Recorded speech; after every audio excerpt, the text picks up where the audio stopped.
And now we get ready for tip-off. It will be UNC Asheville in their away blues with the white numeral trim. And Western Kentucky bringing out the third set of uniforms this weekend. They went white on Friday, black yesterday. Now they're reds with white numeral and black trim as well. See, I actually like the red ones. Those are nice. The whites were sharp. The blacks are cool yesterday. UNC Asheville had some nice color combination as well. All the teams have some cool looks coming into this event here. We know in college basketball and football, it's all about the uniforms. For sure. It's all about the uniforms, right? Gotta love the crisp uniforms. Guys got some solid shoes as well. Yeah, the shoes have been on point for all the teams involved. They've brought some different variations, different menu options out there. And right now, as we get ready for tip-off here between these two teams, Western Kentucky and UNC Asheville. Western Kentucky, their winning streak came to an end. They lost. They're now 4-2. UNC Asheville is 3-3. And already Coach Les, before the tip-off, has guys flip-flopping everywhere as well. Some guys to watch out for, of course, talk about Rodney Howard. He is the man to look out. And, of course, the man at the center of the focus yesterday for UNC Asheville was McMullen, who missed 7 free throws in overtime, which is unheard of. But he came with a big shot at the end to win the game for Wofford. And that's what matters most. And here is Western Kentucky on their first trip down the lane. Newman with it as they now look to break down this option that they have. Newman inside the free throw line. Kick out Jackson. Newman for 3. And that is off the range, rebounded by Asheville. And here's their trip coming down the courts. So we had some solid ball movement on the Western Kentucky side. Good shot by Newman. And with it is Burgess. Caleb Burgess, one of the top hitters on this offense. Now help from Western Kentucky. Banks, the Killer Bees are out there on the court as we speak. McMullen back towards Howard, trying to work his way through on the sidecar pass. AB, McMullen with the left, and in for 2. Solid pass by Fletcher Abbey. Scored 25 points last game. Shows us his ability to find his teammate on the pick and roll. Yeah, AB with the big basket right there, and now it's a 2-0 lead. Asheville off and running. They score about 93 points per game this season so far in a young campaign. McHenry, watched by AB, back out it comes to Jackson. Jalen Jackson from Texas with the left, stopping, popping on the side backboard. Second bite of the cherry is sweeter, and it's a 4-2-2 game here between UNC Asheville and Western Kentucky. Solid perseverance right there, getting his own rebound after getting blocked defensively. Great work by Jackson. Burgess again, switch from Jackson, help now from McMullen. AB, as you have 4 behind the three-point line for UNC Asheville. Jamon Battle, good game yesterday. He battled his way through, courtesy of his last name. And now trying to create some sort of incision. Banks, and the jump ball arrow, 18:08 left. And it remains UNC Asheville possession. So, well, 2 minutes in, are you starting to get a feel for these teams and how we might see them early on in this morning session? Yeah, so we've got 2 teams right now that I feel are extremely aggressive from the get-go. Defensively are giving 100%. And a whistle in the play, and there will be an infraction that will be thrown at Western Kentucky. So you see Western Kentucky's aggressivity on the court right now. Got a couple fouls already been called. Jump ball on the previous possession. But that's all right. I like seeing that right now. It kind of gives a tempo for the game. It has been. It's been fresh and frisky so far in this morning session. Banks, battle. Close off by Kalambe, the Quebecer.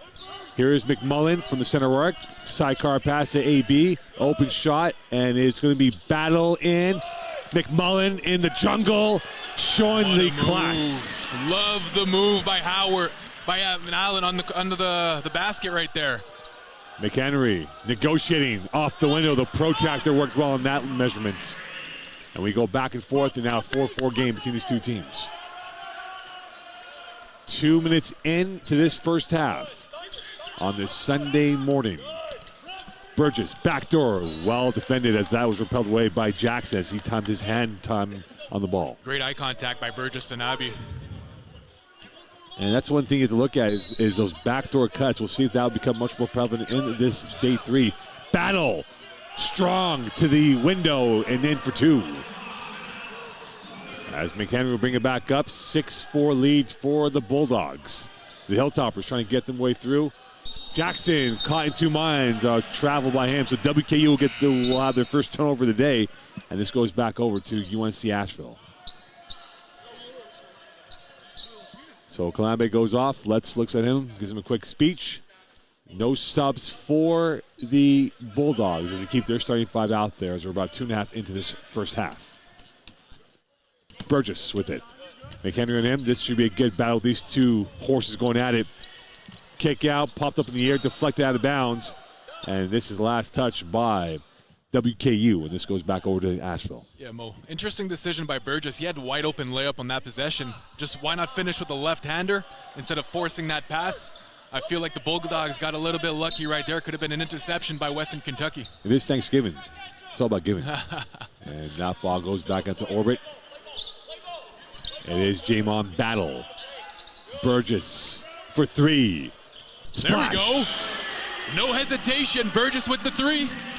And just like that, Asheville is up. Newman. Oh, nice little push off by Newman. And he missed that. That goes out of bounds. And with 16:33 left, a 9-4 lead for the Bulldogs over the WKU Hilltoppers. So early clues right now to this game in your mind is what from seeing the first 4 minutes of action, Will? Well, I'm telling you right now, all I got to see is guys like Burgess attacking the rim. Jackson's been very confident at the moment, making sure to get in the middle of the key. But we've got 2 teams that are extremely aggressive that aren't afraid to take shots. Look at that, Abi with the 3. AB with the 3, a splash from him, and he's off and running, and they are going full course right now. McHenry, nylon. We go ace with an ace on the service attempt, and now it's a 12-7 lead for the Bulldogs. McHenry's first 3 of the game, hit 1 out of 3 last game. Western Kentucky's game against Canisius. And with that, Lander comes in for McHenry, who gets a respite. AB will go to the side out. Jackson will take him on. And so far, we've seen a plethora of triples from these teams today, Will. Burgess with it, watched by Lander. Burgess now trying to work his way around Lander. He now goes to the far side. Back out to Jamon Battle. Eyeball to eyeball against Marshall Jr. and a whistle, and this will be a turnover against Asheville. Goes back to WKU. So you see, that's an interesting call right there. I feel like the refs are seeing they're going to start watching that forearm, that potential push-off. We saw it on the previous play where Western Kentucky had the ball offensively, and this time around, Battle tried to get some space by pushing off his defender. Offensive foul for the Bulldogs. And with that, timeout called, and it's a 12-7 lead for WKU over UNC Asheville. Will Archambault, Mo Khan here on this Sunday morning. And again, from what we've seen so far, it feels like there's a little bit more burst in the energy steps right now for these teams who are going up and down the court. I thought because of playing 2 games in 2 days, now you're third in 3 days, it could definitely weigh on the legs at some point, though. You know, I've actually lived through this several times in my career, whether it was at the NCAA level or pro level. When you play multiple games over multiple days and you play at that high of a level, at a certain point, obviously your legs are going to start getting tired. But then that's when the mind's got to take over. Right. All right? And you got to keep pushing, and you got to tell yourself, we've got a 40-minute game, right? And even if we're tired for a few seconds, you got to keep pushing through it, and you got to trust that your teammates are there for you as well. Looking at the first installment of stats right now, UNC Asheville, perfect, 5 of 5 from the field. Western Kentucky at 3 and 6 right now from the field. Top point getters, Don McHenry with 5 for the WKU attack, and a plethora of players at 3 points more for the Bulldogs. Look at Keeler Burgess at 3, Fletcher AB at 3, and Nick McMullen at 4. But so far, the 3-point shot, you mentioned that before, Will, combined between the 2 teams, they're 3 of 4, which is a better start than what we've seen so far in this weekend. For sure. So that means defensively, we're going to have to start contesting that shot, forcing the guys to attack, put the ball on the ground. But once again, we've seen that these guys have the capabilities to reach the rim, get bodied, and then actually finish at the rim. 2 points, get fouled. So defensively, the guys are going to have to adapt themselves and force some difficult shots and be there on the help defense if ever the guy puts the ball on the ground. And with that, a 12-7 lead, 15:50 left here in this first half. Will Archambault, Mo Khan on this Sunday morning. And it will be WKU ball. Lander will be the inbounder as Burgess will shadow his steps on the court. Jackson waiting for the rival to pass. And now you can see a bit of a pressure now from Cunningham. Jackson breaks that, and he's got a lot of speed to work with. And there he goes. showing the ambition, but went out of play with 15:45 left. Yeah, Jackson with no hesitation saw the opening. A slick opening. Wasn't a huge opening, but actually got in the middle of the key, and WKU actually maintains the ball in that possession. Yeah, you talk about him being from San Antonio. He brought the Alamo on that play, Jackson. Marshall Jr., and he's caught in two minds with the walk, and this goes back over to the Bulldogs. Yeah, so you saw Marshall attack right into the Bulldogs defender. Two guys ended up bodying him up. Very tough situation from Marshall in that situation. Second turnover of the morning for WKU. This goes back to the Bulldogs with 15:43 left in this first half. 12-7 lead. And Caleb Burgess will bring it back up court. The quarterback of this offense. No Drew Pember yet. We'll see if he does factor in at some point. But this is a good test for the Bulldogs. And again, caught in two minds. And Burgess thought he was smooth, but he wasn't, as there was a glitch on that turnover by him. Yeah, it did kind of look like a video game glitch right there. It's NBA 2K24 over there on that. 2K24. I thought you were gonna say 2K04. No, that's not me. That's not me. You. That might be me though. Second turnover of the morning for Asheville, and now here is Jackson with it. He is trapped along the midcourt stripe, breaks it through. Newman. Great shot. Front rim. Newman, second bite of the cherry. Up. And the fluency and flow of his style definitely impactful in that play. Love the way Newman attacked the basket, took the shot, a little short, but stayed with his shot. Got that offensive rebound, was patient in the key, little pump fake, got the contact, and now two shot for WKU. So Drew Pember about to come in. Newman at the line, and for the season shooting 64% from the free throw line from Valparaiso, Indiana. A redshirt senior. And you talk about the overall dynamic of the experience here. You look at UNC Asheville, they have a plethora of fifth-year players. You look at Western Kentucky University, they have a bunch of fifth-years and seniors as well. So a lot of wealth of veteran experience for both teams. You know what? These are the kinds of teams that can pull some upsets during March because of the experience that they not only built during these kinds of events, but also because of the plethora of experience they have with their fifth-year seniors. And here is one who can do so, Drew Pember. And he's got caught in two minds himself, as that is going to be a turnover. That's number 3 for UNC Asheville. What do you expect from Drew Pember, given that he did suffer a lower body injury on Friday? Do you think he'll play heavy minutes, or they'll kind of go on a pitch count with him? Well, we did see the coach's decision to not insert him in the starting lineup and force some early minutes on him. So I'm guessing he's going to play some decent minutes, but we're not going to see him play for 30, 35 minutes a game. It is a long season, though. It sure is. It's a long play in terms of that. Here's Lander for WKU. Against Cunningham. Jackson. Newman. Once again. And you see the tendency to travel right now. Everybody's trying to go fast, fast, fast. We've got a really fast-paced game, but guys got to slow down and put the ball down before stepping. Yeah, Tyrone Marshall Jr. getting called for the walk. And now it is back over. And here is Trent Stephanie, who played some minutes yesterday. Of course, he was feisty yesterday for UNC Asheville in terms of how he was. Now watched by Lander. Good matchup with these two guys going at it today. Stephanie back out. A three from Banks. Nylon. And already UNC Asheville has hit 3 triples in this first half, Will. Yeah, and Banks is a solid player. He's got about 12 points per game average. Pember 2-on-1. Trailing. And no conversion on that. Lander, and here we go the other way. Davis tripped up. And like you said, he got tripped up. Trent Stephanie. And the Place Bell fans who are here for this morning's game will have to pop the roof off if that was a highlight dunk coming in. Oh, yeah, for sure. It was coming in right there. From McMullen.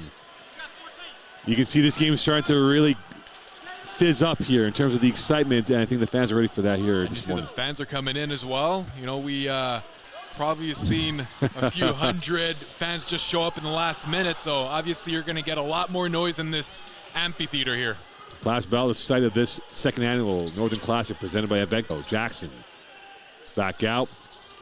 Marshall Jr. over Pember. In for the 2. Great move. Took advantage of his strength and with that, Stephanie. Pember denied by Marshall Jr. And recovered by WKU. Here is Babacar Faye in the game for the first time.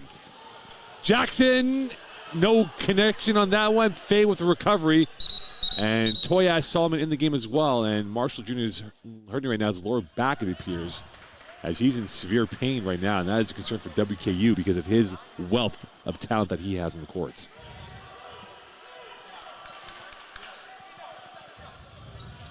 And we'll see if he has to go off. And it appears Kalambe will come back in for Marshall Jr. You mentioned Kalambe from Gatineau, Quebec. Just west of Montreal, about 2.5 hour drive. According to Peter Yiannopoulos, you can get in 2 hours from here to Gatineau. So we'll see what happens. Right now, we're going in the other direction with the Bulldogs back on possession. And we're starting to really feel the intensity pick up here. These teams here, they're picking up the intensity as we're about 6.5 in this first half. Yeah, and you see the refs talking to the players, keep your hands to yourselves. You're going to see a lot of pressure as we see Lander right now pressuring full court on Stephanie. Stephanie now going to his left. Help from Kalambe. Slipping and sliding. Underneath, back out. Right corner three. No connection. The first miss for the Bulldogs this morning. Huge board by Kalambe right there. Jackson with it from the center arc. Back out to Lander as Edelin about to come in for the Hilltoppers. Tough shot. And the angle was A+ on that finish. 15-12 lead for the Bulldogs. Stephanie. Pember on the pick. Losing the handle. That ball was sent back to North Carolina. Yeah, lack of communication between both guys. We had Pember popping up for three. Could have been a wide open shot for Pember. So early clues to this game. Well, what's caught your attention so far in this first 6.5? Well, you see, it's a game of runs, right?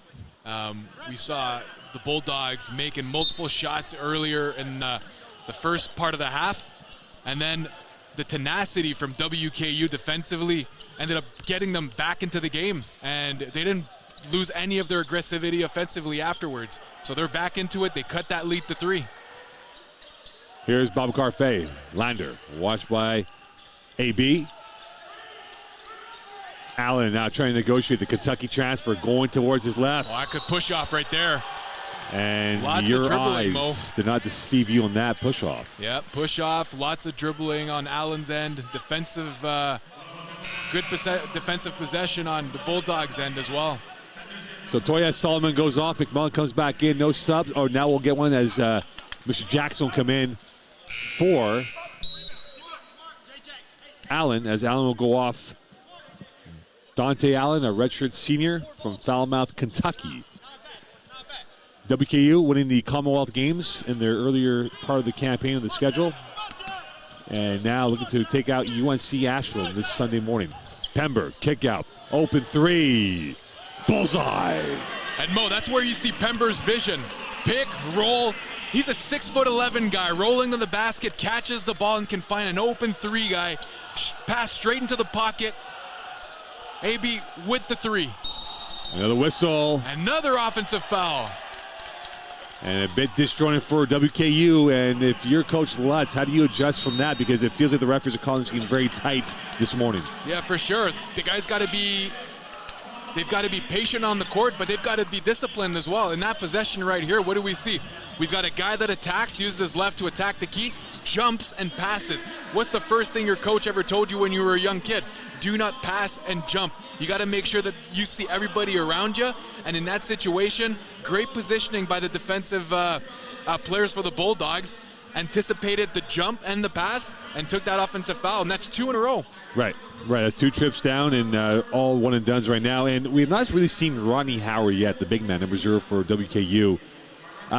Does this style of play that the Bulldogs have, does that fit into his style? Because he's a big man that really takes a lot of presence for WKU at both ends of the court. Yeah, I mean, when you look at what the Bulldogs have been doing since the beginning of the game, they've been playing a high-tempo game, playing really hard. But I would have liked to see, Rodney Howard play against McMullen in the middle of the key, right? He's the kind of guy that could be put on Mullen, body him up, make him force tough shots, and I would love to see him play more minutes. So far right now, Bulldogs shooting 70% from the field, 7 to 10, and WKU 5 to 10 for 50%. The big number, though, is the 4-6 from three-point range for the Bulldogs. That is a strong number so far in this first half, and that's the difference in why they are up by 6 over WKU. But did you notice how those threes were created? They weren't dribble, chuck a three. It was I'm going to attack the key, find the open guy, spot up three. And we've seen it multiple times, and that's one of the reasons why AB's been one of the benefactor to those great passes. He's been spotting up, ready for the passes, straight up shooting that shot. That's one of the things defensively WKU's going to have to do is limit that penetration. And if ever the Bulldogs get to the middle of the key and pass that shot to the three-point line, you need to have the sense of urgency to contest those shots. Make the shots difficult. 2 key numbers to look at here. 7 turnovers for WKU. Points from turnovers, the Bulldogs have 9 compared to 1 for WKU. So something to look out for in this remainder of this first half. Will Archambault, Mo Khan here. South of 12 from Place Bell. A good crowd on for the morning game. We got 2 more left here, Will. So we got 2 more meals to enjoy on this Sunday morning. Here's a jumper. And in going through. And now 20-12 lead here for the Bulldogs. Yeah, not enough pressure battle in that possession. Gave a wide open mid-range shot to his opponent. Babacar Faye, his first touch in the attack zone. Oh, tough shot. Acrobatic and emphatic on that play, and he gets a nice ovation from the crowd. Tough shot by Babacar Faye. That's deflected back out. McMullen in traffic through a sea of hands. And this will remain Bulldog possession as Newman comes in for Edlin. No subs for the Bulldogs. And this will be on the end line with. And you know what, Mo? I like what I see whenever I see Babacar Faye on the court. I saw him this summer at the under 20 games in Toronto. He represented BAL, Basketball Africa League All-Stars. Did a relatively good job against some older guys. Showed his ability to play point forward position, had a great vision. Showed his ability to get rebounds. I actually saw he got 6 offensive rebounds yesterday. So he's the kind of guy that can do a little bit on the court, a little bit of everything on the court when he's there. Well, he definitely has that maverick in him. And here's Pember, who is a maverick out there. Going to his left. Look at the wealth, and he couldn't finish that one. Perhaps on the healthy lower body he would have. You see that ability that he has. Jackson with the ability to go up strong, and he does over Pember. I love Jackson's ability to get to the basket, onto the next play. When you look at WKU's possession right there, played hard defense, forced a tough shot by Pember, and then went on the other side and scored a 2-pointer. Yeah, Jackson's become a conversation now for WKU and how well he is both ends of the court. Banks, triple. That does not connect. Rebound, WKU, and now the Hilltoppers are one pushing this agenda now. Lander. AB on him, drop pass back out. Jackson swung around the protractor. Newman 3. Back heel, rebound, one-way traffic on the rebounds now for Western Kentucky Hilltoppers. And Lander now with us. They calm down with the new 20. Lander, here's Jackson. AB eyeball to eyeball. Jackson crossing, dancing, looking, waiting, passing. Tough pass. And Faye is in the storm, and somehow the blue team gets it back. And here they go the other way. Well, you got 2 guys on the other side of the court, Babacar Faye and Burgess. Pember does not care, and he goes up. Too strong. Got to make those. Nice little pump fake, get to the basket, but that's 2 layups in a row for Pember. He's hunting for his first points of the day. He's 0 for 2 in the paint. Jackson. Oh, ho, ho. And this call with 9:40 left. Could have gone either way right there. And Howard and Marshall Jr. about to come back in. Battle along with Cunningham and Stephanie about to come back in. So we see a little bit more of the meat coming in for WKU. Pember goes off as he gets a respite.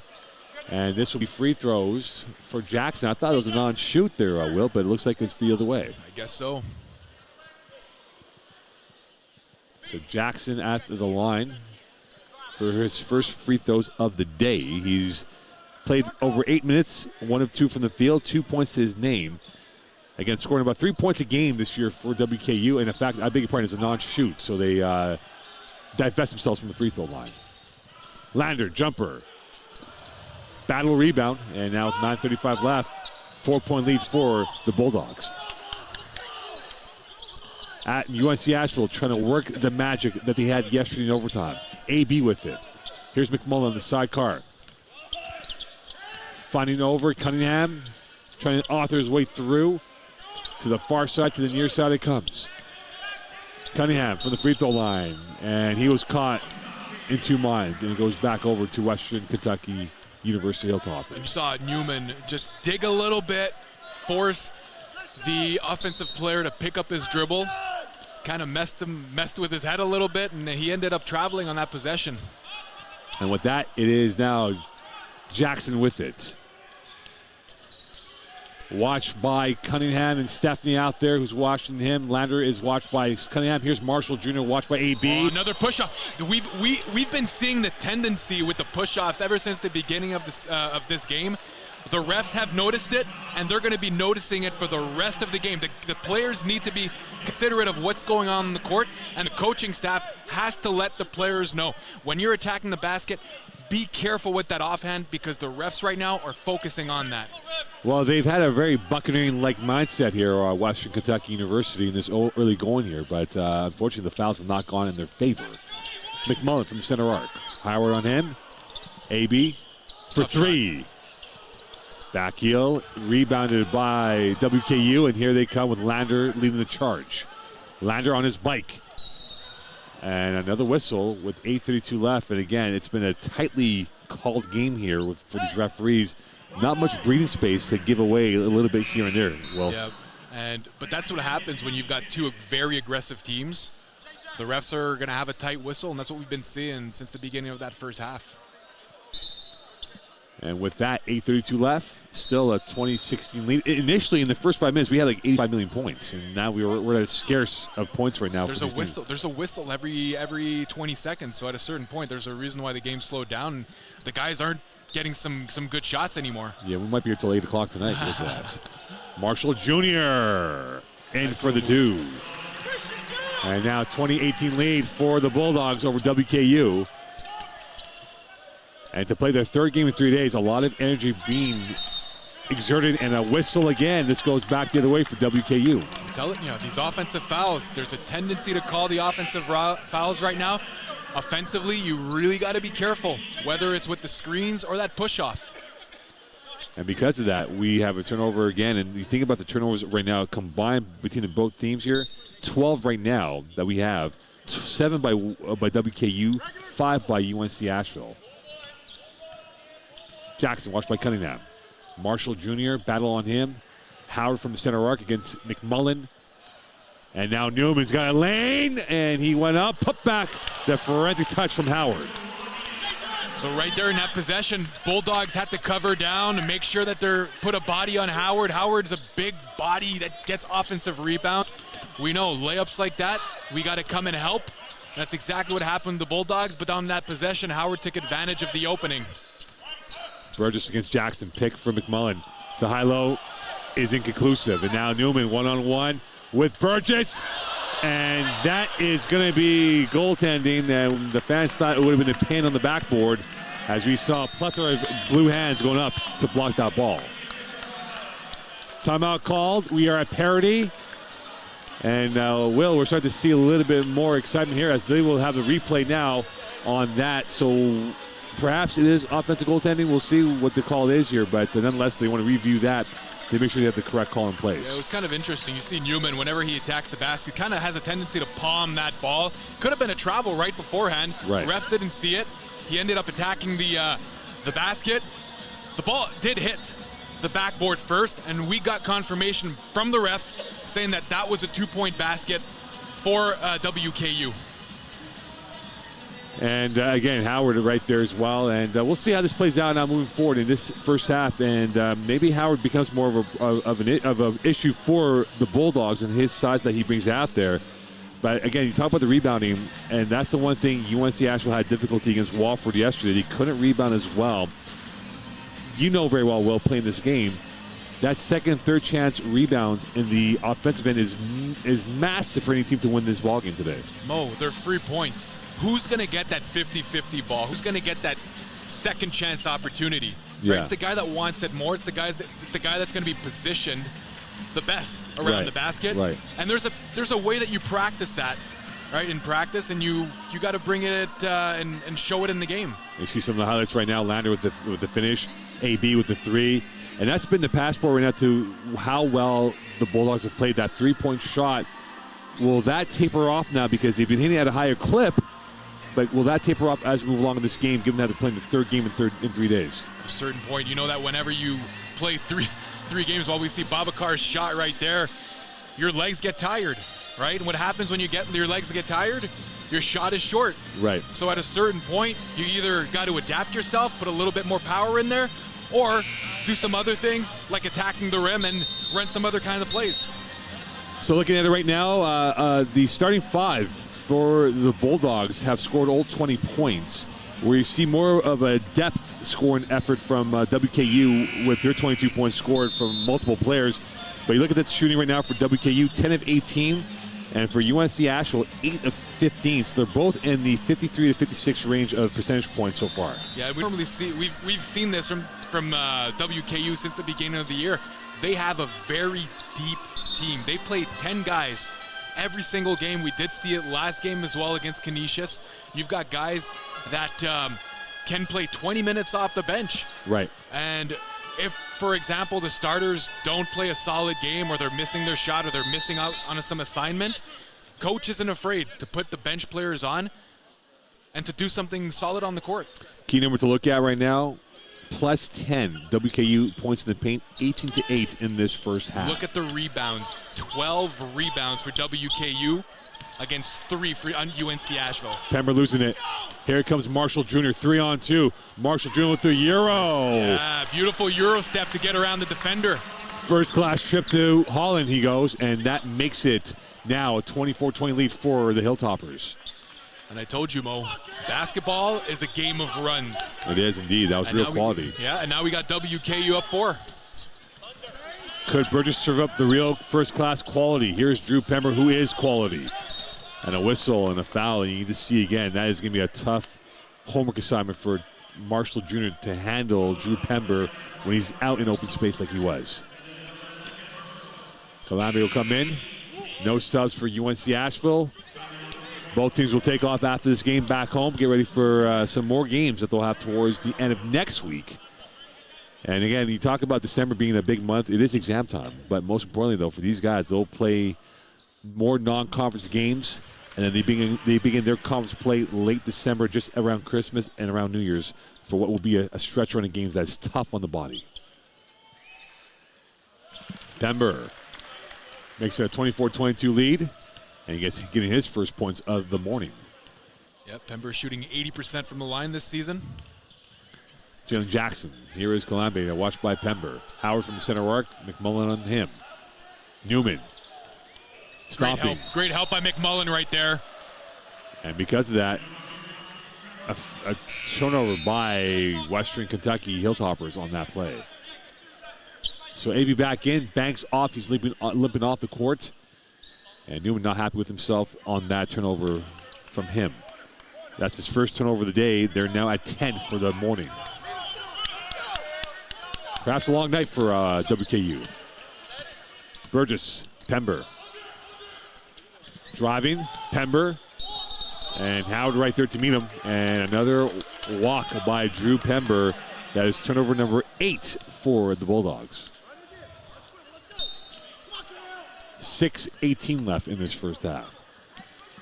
24-22 lead, so this game's still in the balance in this first half. Will Archambault, Mo Khan this Sunday morning. Kalambe. Howard, and another whistle. And this will be a foul on UNC Asheville. Not the easiest to really divest yourself from the opponent when they're playing so close to you, Will. Yeah, for sure. And you've got guys like Jackson, for example, that have the ability to beat their guys off the dribble. But defensively, the Bulldogs are doing a great job just trying to keep him in front of him. He's the kind of guy that has the quickness to get to that basket, and I understand that it's a very difficult task, but overall they're doing a decent job. Jackson now at 5 points for the day, 1 for 1 from the free throw line, 2 or 3 shooting for Jalen Jackson. Howard goes off, Newman comes in, but Howard's going to get a quick talk from Letts. So you imagine Ronnie Howard would stay around here, not really attack the other end.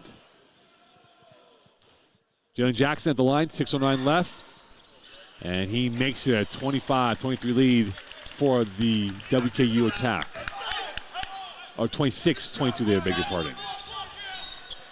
And another whistle. Lander call for that.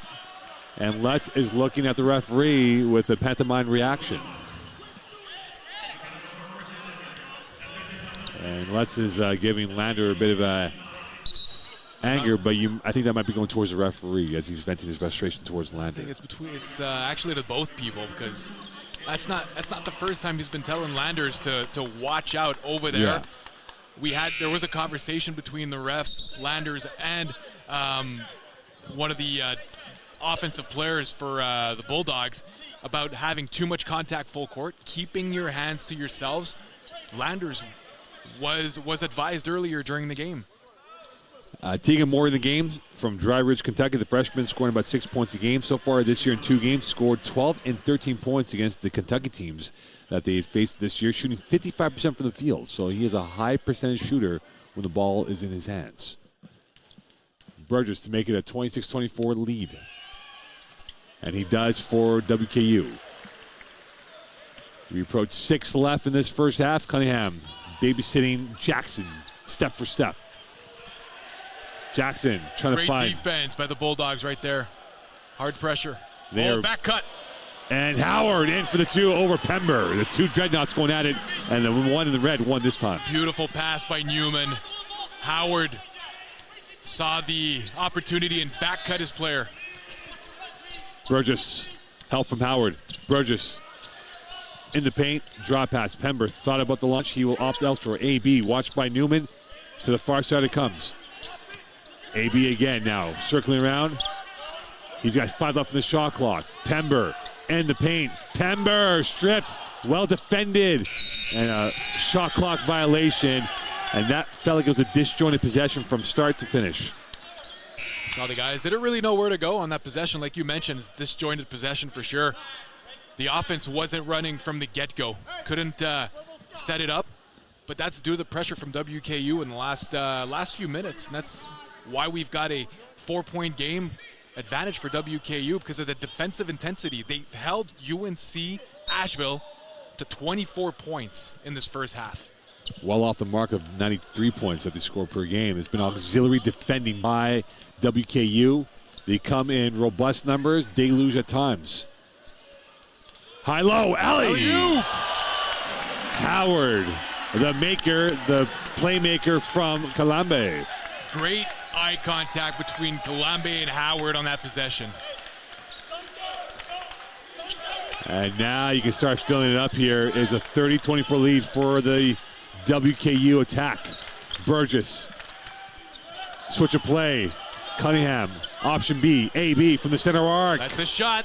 And he missed it. Cunningham circling around, a new 20. Back out to Cunningham, and they're definitely coming in numbers every time there's a player in blue touching the ball, almost double team at times. Burgess around 1. Can't get around 2. Deferring. 5 seconds. AB. Yes. So you can't make a wide open 3, but you make a difficult mid-range shot. Why not for AB? Life's inexact science. Well, life is inexact science. You say it, Mo. And with 4:10 left, it's now a 30-26 lead with 4:10 left in this first half. It'll be side out for WKU. Newman getting last instructions from Coach Lutz.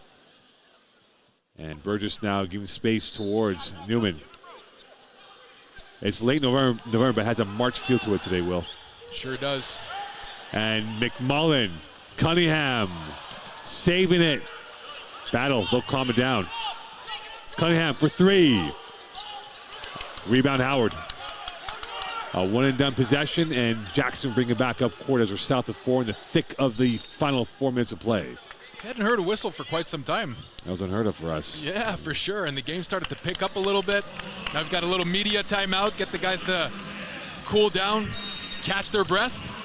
So right now we've seen a bit of stardust in the last few minutes with the flow going back and forth here. Who has the momentum at the 3:52 mark of this first half? Well, I got to give it to WKU. Like I said before, basketball is a game of runs, and slow beginning, slow start for WKU. UNC Asheville came out with a lot more energy, made some wide open shot, ended up shooting, I think, 5 for 5 to start the game. Yep. But then WKU's defense started clamping down, playing some hard defense, which forced a lot of transition plays and potential transition points as well. And when we look at the rebounding differential, WKU doing a great job in getting those second chance opportunities. And now for UNC Asheville, they have a bit of a flub here and there. They've not found their rhythm yet. It is a 2-half game here, so there's plenty of time for them to figure out what they want to do. But you look at these stats right now, Will, and how this is played out for the Bulldogs. 10 turnovers right now, but they're shooting the ball very well at 50%. But WKU at 62%. That's been the difference in the shot making so far. But the three-point shooting, you mentioned that before. The three-point shooting now, 4 of 10, whereas in the early going, there were 3 of 3 from distance. They were actually, 3 of 3 to start the game, but the three-pointers are actually keeping them in the game right now. And it's been their currency so far. Can they still rely upon that, or do they need to find a different route to get the easy basket or so? Well, look, during their last game, they ended up shooting 27 threes. They were 9 for 27 against Wofford. So even if the shot doesn't go in, they have a tendency to keep shooting. And I wouldn't be surprised if we keep seeing guys like AB shooting threes, whether they're open, a little bit contested or not. We'll find out now. 3:52 left in this first half. Will Archambault Mo-Con on this Sunday morning from Place Bell in Laval, Quebec. A 25-minute drive from downtown Montreal to Laval. According to Peter Yiannopoulos, you can do it in 20 minutes. So it's because he's got a Porsche. He's got a lot of horsepower in that car of his. That's for sure. But right now we have a lot of horsepower on the court, and we've seen it being flexed with the engine noise that they've both been making so far. And now with 3:52 left in this first half, it will be free throws for Columbia at the line today for the first time. Shooting 50%, scoring 6 points a game. Has yet to score his first points of the day. Here we go. And there you go, on time. And with this now, 31-26 lead for WKU. Pember back in, battle out. And for Pember so far in this first half, he has played just under 8 minutes. 2 for 2 from the free throw line for 2 points and 2 fouls. Yeah, tough game for him right now. But like you mentioned, got injured during that first game. Didn't play in the second one. So trying to adapt himself right now. Pace of the game is relatively quick. Even if you look at the score, 32-26, pace of the game is quick. Except the guys are making shots. Not yet. Not yet. And lots of turnovers as well. There is. Perhaps a little turkey hangover from Friday. Burgess, pirouetting. Burgess looking. Can't finish. Rebound right to Jackson. They have a 5-on-4 to work with. Yep. Man advantage. Burgess tripped over his own feet. Bounce pass. Howard. Great D by AB, but Howard way too big down low. You talk about blistering ferocity. He brings it, Rodney Howard, and now it's back up to a 34-26 lead. NBA 3. Missed by Pember. Rebounded by McMullen. Trying to elbow his way out, and he does. Another launch. And that is a misconnect. Rebound again for McMullen. He's got magnets for the rebounds today in this last drive. Yep, that was tapped out by Pember. AB can't hit. 3 bites of the cherry, and they come up empty on that one with 2:52 left in this first half. Coach McMullen probably told something to the Bulldogs because they came out with a vengeance, with the desire to get these second opportunities with these offensive rebounds. We got 3 offensive rebounds on that possession right there. The arrow pointed to WKU after the jump ball situation between both teams, but love the intensity and the energy from the Bulldogs on the last possession. And with that, 2:51 left here in this first half. It is WKU leading over UNC Asheville by 8, the biggest lead of the day for either side. Jackson in the paint with the right, too strong. Rebound, crash of bodies, and this will be Bulldog possession. I'm pretty sure Coach Morrell loves what he sees. AB, one of the smaller guys on the court, tries to get that defensive rebound, lots of contact, but retrieves the possession for the Bulldogs. And Coach Morrell in his 6th year, Coach Lutz in his 1st year came from Texas A&M Corpus Christi, led them to 2 tournament appearances, beating SEMO to get into the round of 64. And they have high hopes here at WKU that he can do the exact same thing in Conference USA. UNC Asheville from the Big South. And they are the big hitters of that conference looking to get into the tournament. Joe Lunardi had them at the number 15 spot coming into this weekend. McMullen, battle with it. Burgess, the big man with it. Against Newman. 5 off the shot clock. Back out to AB for 3. Tough shot. Back heel, rebound, Kalambe. Jackson on the go. Kalambe with the man's board. Drop pass, Newman, reload, 3, tough shot. Rims out, rebound battle, 1:52 left. And Burgess is bringing it back up court, slowing it back down. Here he is with it again from battle. McMullen now working his way down low. 3 blue shirts below the free throw line, and a whistle and a foul on Howard. McMullen got impeded by the big man. Yeah, it's not the kind of foul you want at the end of the half, especially if you're WKU. Howard's been playing a hard game, playing very well offensively, getting those rebounds. But on that possession, it wasn't one of the best ones for him. Not the most pristine, flawless possession there. Well, see, some of the guys look tired, right? And you get those kinds of fouls when there's a little bit of tiredness. Well, it's a long travel because these guys all come from the U.S., obviously. So the travel path is not direct at times here. They have to take maybe connecting flights here and there, but then you got to get used to the court elements. You have to get used to the shooting elements. You have to get used to playing here. As you said before, well, 3 in 3 days is not easy in the body, and now you're playing the early morning game, playing less than 24 hours after your last game. So definitely takes a toll, and now a rebound right over to Moore, and here's WKU going back the other way. That's another 2 free throws missed by McMullen. You mentioned during the previous game he was 0 for 8 from the free throw line. That's something to consider if you're WKU and you're in a situation where you want to foul someone. Yeah, he missed 7 in overtime yesterday, but had the big shot to win it. Jackson, Newman. Calm now from Jackson, AB on him. Fay with the pick. Jackson trying to negotiate. Authoring a shot. Off the window and in. Nice little move by Jackson to get to the key little floater over AB. Timeout call, 10-point lead for WKU. They are playing excellent ball. The Bulldogs have been second best with 1:06 left here, so it's a 10-point lead, which is the biggest right now for either team in this game here, Will. For UNC Asheville, they have to come away with some momentum going to the locker room to kind of change the narrative of how this game has gone in favor of the team in red. Yeah, so back when I used to play for Davidson, Coach McKillop used to say, we got to get the big momentum before heading to the locker room at the end of the first half. Yeah. That's exactly what both teams actually want right now, but the sense of urgency needs to be a little bit higher on UNC Asheville's side. You've got a 10-point deficit. You only scored 26 points. Your star player, Drew Pember, is not playing well at all. He only made 2 free throws. So right now, you want to get some defensive stops. Make sure that WKU doesn't score any points in the last minute and 5 seconds. Right. And you want to bring that lead down to maybe 6 points if you're able to do it. But you got to get that big momentum before the end of the half. And with that, we'll see how this plays out. It's a 36-26 lead for WKU over UNC Asheville here from Place Bell in Laval, Quebec on day 3 of the Northern Classic presented by Evenco. Will Archambault, Mo Khan. And now with 66 seconds left in this first half, could the Bulldogs come up with a plethora of points to change the narrative going towards the team talk at halftime? And this man right here, Caleb Burgess, can be that firecracker for this offense. And here he goes.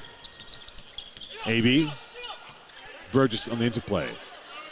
McMullen now flexing way far away from the net. And here he is, open. Oh, whoa. And he got the two-handed autograph on the rim. Yes, he had Fay with the great recovery, almost blocked that shot, but McMullen finished with two-hand flush right there. Timeout called by WKU, so they want to take their timeouts here. You can't carry those timeouts into the second half. And that's a big statement, a big stamp of authority by the Bulldogs on that last possession. For sure, if you look at the play right there, pick, roll, McMullen caught the ball in traffic. Babacar Faye did a great job to recover and find this guy, but McMullen finished with authority on that one. And with that, an 8-point lead going into perhaps halftime if they hold on to that lead. It's been a sumptuous day of points so far from three-point range. Some cool finishing as well, but again, we have to look at it from this perspective, though. You mentioned it before, the legs, and do these teams shorten the bench or do they expand the bench to keep everyone fresh going towards the second half? Well, right now, the tendency that we've seen is that they've been staying with staying the course of what they normally do while using the majority of their bench players. We've got 5 guys that were used for both teams from the bench. But if this game is extremely tight as it heads to the second half, we might see a shortening of the bench and focus on some of our better players that are performing at a higher level right now. So the coaches have all said they want to use this exercise as their own version of conference tournament play and then NCAA tournament play. So you might be right about that and how they want to shorten the bench at some point here. And now high-low. Contact. Basket not count for Babacar Faye. We're in a bonus situation right there, so Babacar is going to shoot 1-and-1. We see a transition now going from the three-point shot now to the high-low for both teams, Will. Yep, and what we've seen a lot of pick-and-roll plays and eye contact plays as well between some of the guards and the big men. And a lot of them have been converting. They've been successful on both ends of the court. And with that, Faye at the line. Again, this season shooting 50% from Senegal. And he's perfect on that one. Babacar Faye, so far today, he is 1 for 1 from the field, 1 for 1 from the free throw line, 3 points already. So he's off to a perfect start. Not the greatest free throw shooter, 50% from the free throw line since the beginning of the season, but we've seen his ability to make those free throws over the last few years. Played for College of Charleston a few years back as well. And Faye's been perfect so far today. Yep. Field goal shooting, free throw shooting. Yeah, it's definitely going to increase his percentage. 10-point lead. It is now shot clock off, and the Bulldogs will play for the last roll of the dice in this first half. Burgess on the plus territory. Jackson on him. McMullen right behind Jackson. Faye eyeballing McMullen. Everyone else below the free throw line. We got 5 seconds left on the game clock, and away we go. Kick out. Abbey for 3. Splash! Oh, at the buzzer. That's the Big Mo I was telling you about. Big Mo. And now we'll get Coach on here as we'll pass the headset over to Coach Lutz. Stay tuned here from the first half.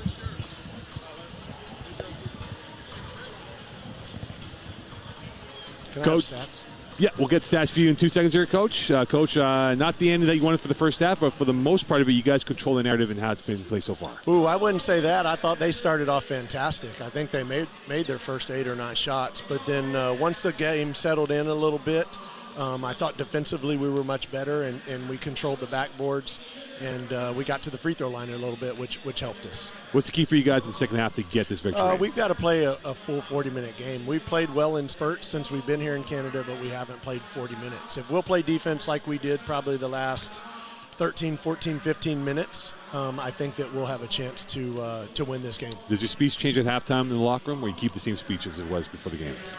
Oh, no, we'll keep the same speech. I mean, we control our own destiny. I mean, when we'll give our best and we'll play our best, and when we defend like that, we're a good basketball team. Coach, good luck for the second half. Yep, thank you. Thank you. That's Coach Lutz here with us from halftime.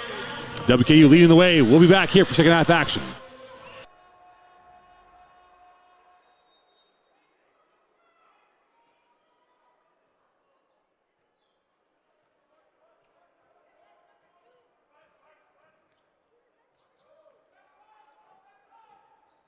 Jumper, he's been hot, and he shows why he's pristine with his shot. He ended that first half with that clutch three-pointer that gave the Big Mo to his team, and we see it right now to start the second half. And it is McHenry with it. He is a buzzsaw out there. And again, an early foul. We're not even 30 seconds in. It's already the first foul of the second half. And by the early look here, well, it might be the carryover of the ticky-tack calls being viewed by the referees as being fouls. Howard. Jackson, and a turnover by the WKU attack. That is now number 12 for them this afternoon. Yeah, 12 turnovers to 10. So it's a very turnover-prone game. Like I mentioned before, the speed of the game is extremely quick. But normally it translates in baskets, right? So you should have a higher scoring game. But the reason why we don't have a higher scoring game is because of those turnovers right now. The teams aren't taking care of the ball. It's been a gale force wind almost when it comes to the speed of these teams here, and now it is McMullen at the controls. AB driving through, Battle cutting through, Burgess, one pass too many. Battle cleaning up, no good. Rebound, 3 seconds left on the shot clock. And you said it right there, Will. One pass too many, and no one wanted to take in that shot for the Bulldogs. Yeah, so Burgess has to take that shot. He's got a little floater. Take the shot over the bigger defender. He's shown the ability to make those kinds of shots over the last few days. And perhaps you see a bit of pressure defense from the Bulldogs. Not yet, but again, they got to create something now with some first-class defending if they can do so. Again, this is a Bulldog team that's given up 74 points per game. And right now, WKU is on pace to score 76 for the afternoon. Howard.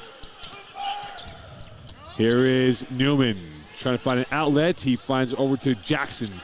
Watched by AB. 5 left in the shot clock. Jackson in. Nice move. Beautiful start. Better finish from a beautiful player. And it's now back up for WKU over the Bulldogs.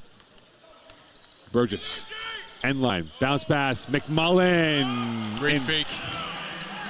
And could that be their key to getting back in this game, is attacking the paint than before? Because so far, you look at the paints right now, points in the paint, it's 10 points in the paint for the Bulldogs. That's it.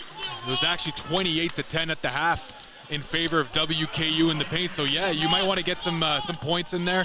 But if you're shooting extremely well from three, it's kind of normal that you're not seeing that many points in the paint for the Bulldogs. 5-point lead for the Hilltoppers over the Bulldogs.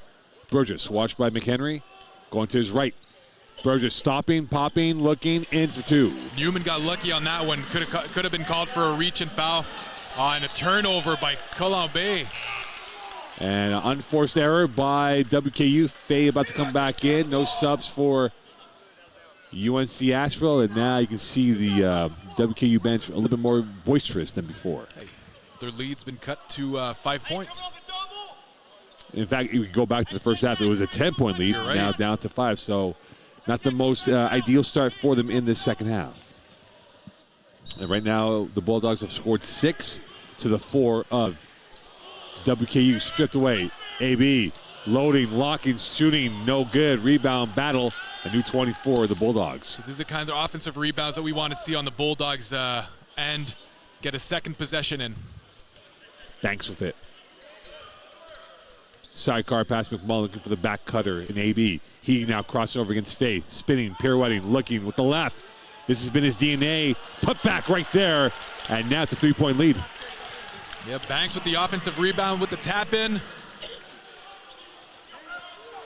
See, guys are actually attacking the paint right now. They're not forcing three-point shot or further shots.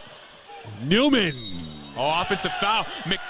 McMullen was placed outside the cylinder, made sure to be there, looked at the ground, took that charge right in his chest. And you wonder the conversation with Lutz and the referee about where he was positioned on the no-fly zone area of the cylinder. And because of that, it will be Bulldog possession, and they're now down by a score of 3. And you said it before, well, it's a game of runs, and now it is UNC Asheville on their run. And here is Burgess on his run. Nice little move, fake handoff right here. Couldn't finish. And that is a blush moment for Burgess on that play. McHenry. I'm looking to see McHenry being a little bit more aggressive. He picked up 2 quick fouls in the first half, only played 3 minutes. He's one of the leaders on that team, so he's going to have to make some shots. And Burgess taking the ball away from Faye, but that stops play with 16-17 left. Lander about to come back in for WKU. And also about to come back in for WKU is Marshall Jr. and Stephanie for the Bulldogs. And also Drew Pemmer coming back in. So you can talk about this game being a 1-score lead, and Burgess slow to get up. And you have to wonder if cramps is starting to be an issue for some of these guys who have played some heavy minutes in this tournament. Not the easiest here. And again, for Burgess, you have to wonder if his day might be coming to an end because he's looking at his hamstring right now. And they don't want to have him suffer an injury late in this matchup. Marshall driving with the right, difficult shot, in for the 2. Tough little hook shot by Marshall. Took his guy off the dribble, used his body to block and shield his defender, and ended up making it. Pember from center arc, jab step 3. Can't hit it, rebound McHenry. And a 5-point lead for the Hilltoppers. McHenry in the paint, McHenry with the left. Short on the front iron, rebound, fade, twisting, lurking with intent. That goes out of bounds and back over to the Bulldogs. Even though that was a turnover for WKU on that possession, I love the energy that Babacar is bringing in the key. He actually sealed his defender to let his player get to the basket. Ended up fighting for that offensive rebound. Didn't get it, but the intensity's there, and that's exactly what you want if you're Coach Lutz, to have your bench guys bring the intensity that your starting lineup didn't bring to start off the second half. Right. So right now, in your mind, Will, as we move along in this second half, we have about 15:42 left to go in this ball game. Who's got to be the central figure, the box office name for the Bulldogs to kind of pick up the flow here? Because they've been chasing this game for pretty much the entire matchup from start to where we are right now. Yeah, so their only lead, I guess, is when their biggest lead was in the first half, when they were up by 8 with only 3 minutes and a half played. And that was pretty much it for the rest of the game, and they've been trailing ever since. So what we want to see is for the bench to get implicated a little bit more. We're getting destroyed if you're the Bulldogs, 14-2 in terms of bench points. And you want your guys like Drew Pember to score a little bit more points. He averages close to 18 points a game in the regular season. And today, he's only made 2 points. And you have to wonder again for the injury bug that he suffered on Friday afternoon. That's impacted him. Pember, again, has led the team in scoring 3 times, had 19 against Michigan, the Michigan Wolverines, not the Michigan State Tech, those smaller schools. This is the Michigan. Michigan is a solid team. It's a solid team, of course. Phil Martelli replacing Juwan Howard, who's out right now with heart surgery. And that was a tough Michigan team that they played against. But looking at these stats right now, you see here the biggest number that I find is the points in the paint, 34-16 for WKU. That's a plus 18, which is massive. And then also the bench points, plus 12 for WKU, 14-2 overall against UNC Asheville. And other stats to look at as well. Fletcher AB with 13 points, leading the way for the Bulldogs.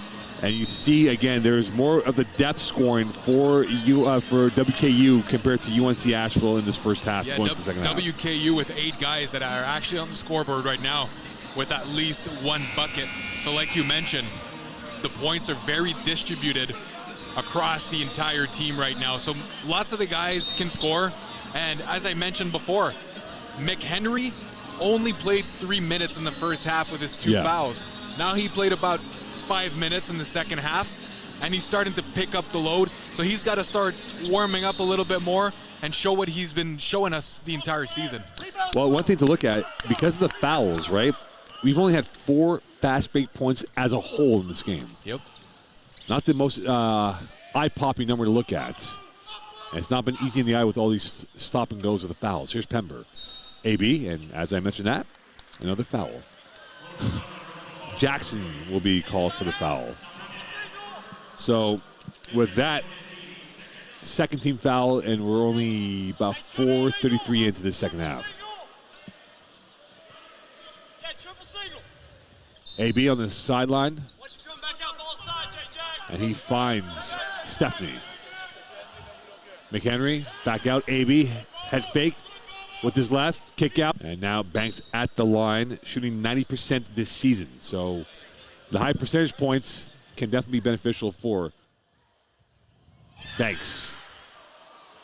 And he gets that one, and was slow to react. He thought it was a second free throw attempt coming up here. And because of that, it's a 47-46 lead, so Bulldogs back up 1 for the first time in a long time. Lander, and he's fouled. And he will go to the line. So we're seeing a lot of heavy basketball right now. Sumptuous attacking ends from both teams. And Lander at the line, taking a deep breath. Now working his way towards the free throw line. An 87% free throw shooter.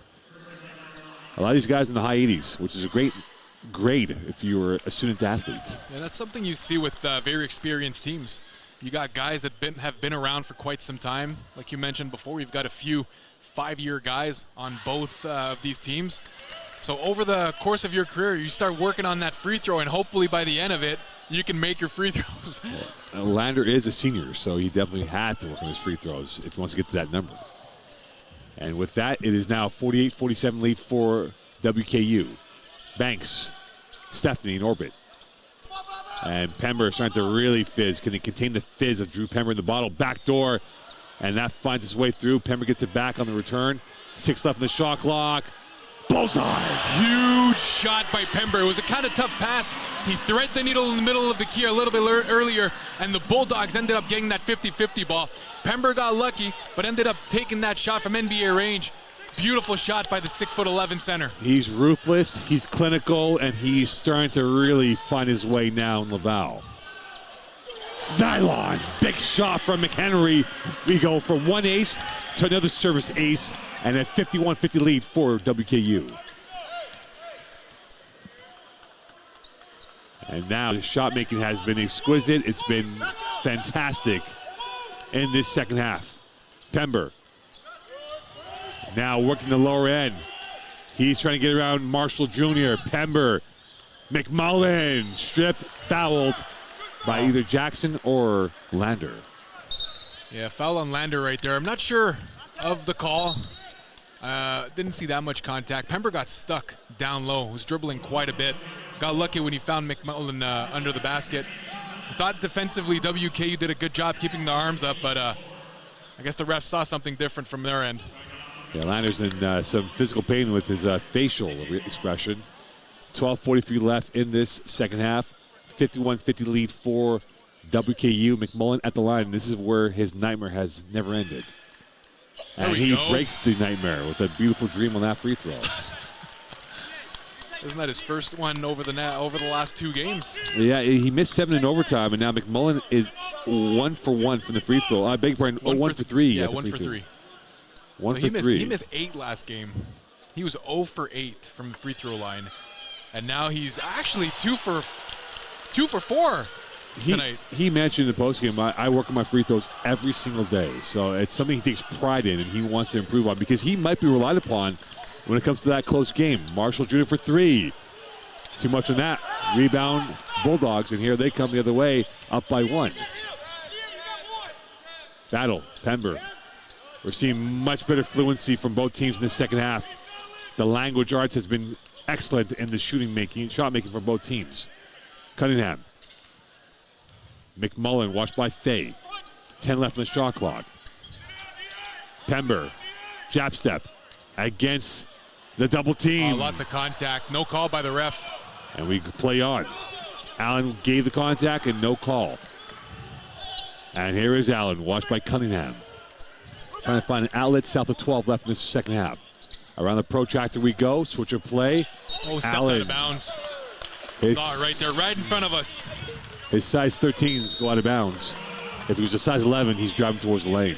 11:48 left in this second half here. So, we've seen some real unique ability from both these teams. Drew Pember really showing the class and regal quality here, and they'll get a replay now to look over what happened. Here's Pember from long-range 3. Yeah, from NBA range right there. Beautiful shot by Pember.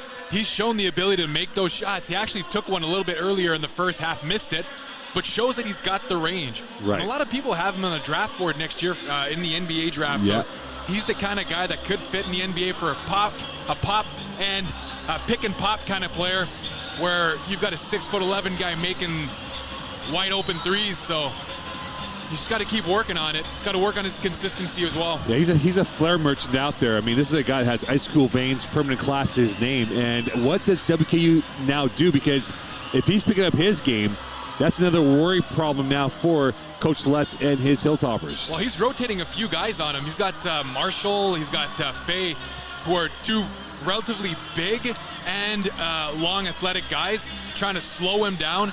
He's obviously not going to put Horford on him, because I feel like Pember's going to beat him off the dribble and get to the basket. So I guess if you're Marshall and you're Fay, be physical with Pember, force him to put the ball on the ground. And if he does beat you, we got to have some defensive rotations. Great crowd on hand as we now get ready for the remainder of this game. 11:48 left. Look at these stats right now. Bulldogs shooting 44%. Western Kentucky University at 60%.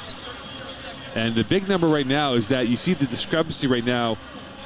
WKU 2 of 7 from 3, 7 of 19 for the Bulldogs. And that's been their saving grace. That three-point shot, as you made the point before, has kept them relevant in this game. It has, but I've noticed in the second half a lot more implementation in the middle of the key for these offensive rebounds. If you're looking at UNC Asheville in the second half right now, they've got a total of 6 offensive rebounds, whereas in the first half, they had only 3. Right. So in the first 9 minutes of this second half, they've already matched their total from the first half. So we see a bigger intensity there. We understand the importance of getting those second chance points. And you've noticed before, miss a shot, get that offensive rebound, kick it out to 3, Pember with an open 3, right? So these are great opportunities for teams like UNC Asheville to get back into the game. That's exactly what they did. And for the 7 bench points for the Bulldogs, it's all come from Drew Pember. So Drew Pember has scored the 7 bench points for UNC Asheville. Yeah, 5 of them in the second half as well. That's right. And again, the big number we talk about is the points in the paint. WKU has had a monopoly on that at 36-20 in this ballgame. And it is now time for the Bulldogs to perhaps extend their lead. If they could do so, they're up by 1, 11:43 left in this ballgame. Stephanie, Pember flexing back out. Here he is, slipping on the court, saving himself in the possession of the play. Nice split. 3, Cunningham. Back heel, rebound. Marshall, they got numbers. Jackson's on the go. Jackson coming out with a left. Put back! Hey, Babacar Faye with the put-back dunk in transition. Monstrous on that play. Ferocious hunger was filled by that dunk by Babacar Faye. And you know what, Mo? That's something I'm surprised that I didn't see that much during this game. You know, you've got UNC Asheville taking a lot of threes. You know, threes gives you long rebounds, right? So you get the long defensive rebound and you push in transition, and you can get those kinds of shots. And we've seen WKU scoring points in transition like this, and we haven't seen this at all in this game, maybe due to the refs calling a very tight game, but also those turnovers as well. It is AB, the inbounder on the side out. Here is Stephanie with it. Pember flexing back out in orbit, gives the pick, and here he is, watched by Marshall Jr., and that was deflected. It's the last touch by WKU. Pember, Euro. Nice move. Can't finish. Gets his own shot back in a shot clock violation. His GPS did not give him the warning that he was in the shot clock violation territory. So the geography of this game now has taken a new complexion, with this being a 1-point lead for WKU over the Bulldogs. 10:43 left in this second half. Marshall Jr., he is trapped.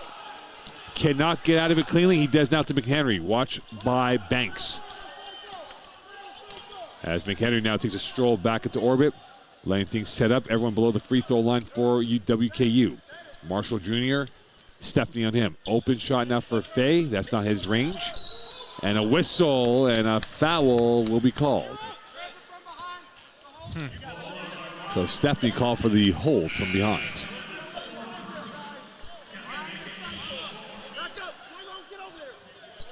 Jackson on the side out. AB will watch him. There's a congregation of about 8 flexing back out to the territory of the Bulldogs' end. Faye from center arc. McMullen on him. Pember's off for the time being, so we might see him later on. High-low again. Marshall Jr. Awesome pass, and Marshall Jr. finishing under the basket. 2 easy points for him. 53-52. That was a stamp of authority by him on that finish. And now it is service time for the Bulldogs. Can they come up with an ace of their own? McMullen. Looking for an outlet. Cannot find it yet. Turning to his left, back to his right. Elin about to come in for WKU. A long three from AB. Front iron, McMullen, recovery, looking, in the trees for 2. Huge offensive rebound by McMullen. Very difficult for Babacar Faye to stand his ground against a much bigger McMullen in the key. 7th offensive rebound for the Bulldogs. Jackson is fouled. Howard about to come back in. As you can see now, Coach Les bringing in some mountain-like men out there with Howard to curb that rebounding edge that was in favor of WKU of UNC Asheville for the last few minutes of play.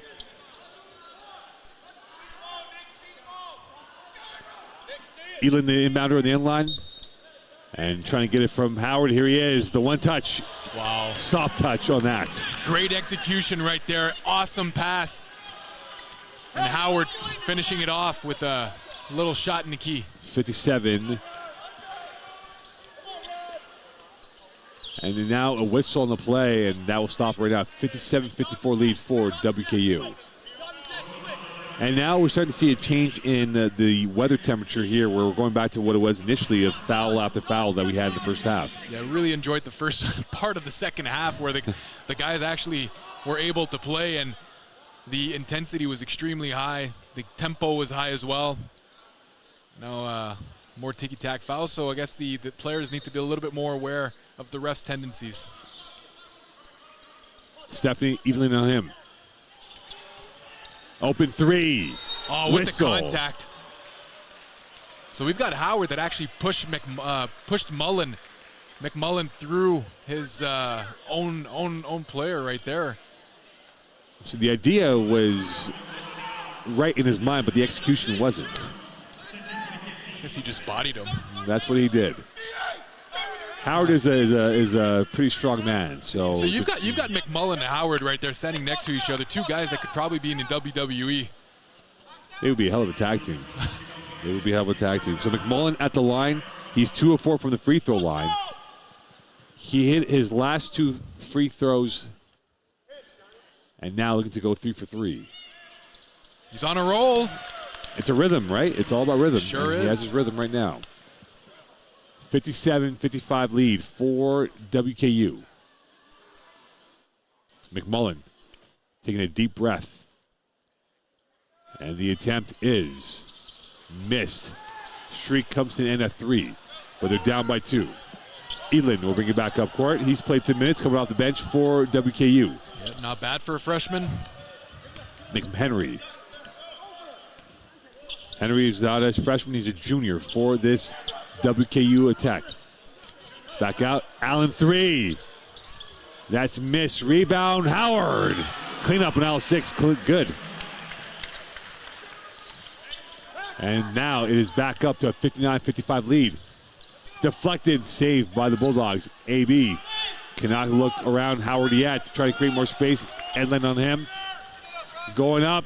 Off the window. Short putback. And that's a great opportunity for that rebound right there. And McMullen. AB attracted 3 defenders on him, took a very hard shot. Nobody covered down from WKU side. Offensive rebound by the Bulldogs afterwards. And now Coach Morrell really putting on the intensity. AB knocked over by Edlin. His shoe comes off.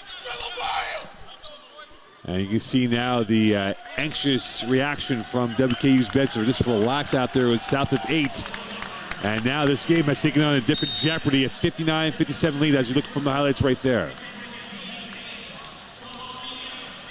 It's a lot of contact, a lot of physicality, and now we're going to get down to that nitty-gritty here in this ball game. I've got a feeling this is going to be a tight, like you said, nitty-gritty 8 minutes. Because, like you said, these are extremely important games. They're going to give you some momentum for when you go back home, play some conference foes in December as well.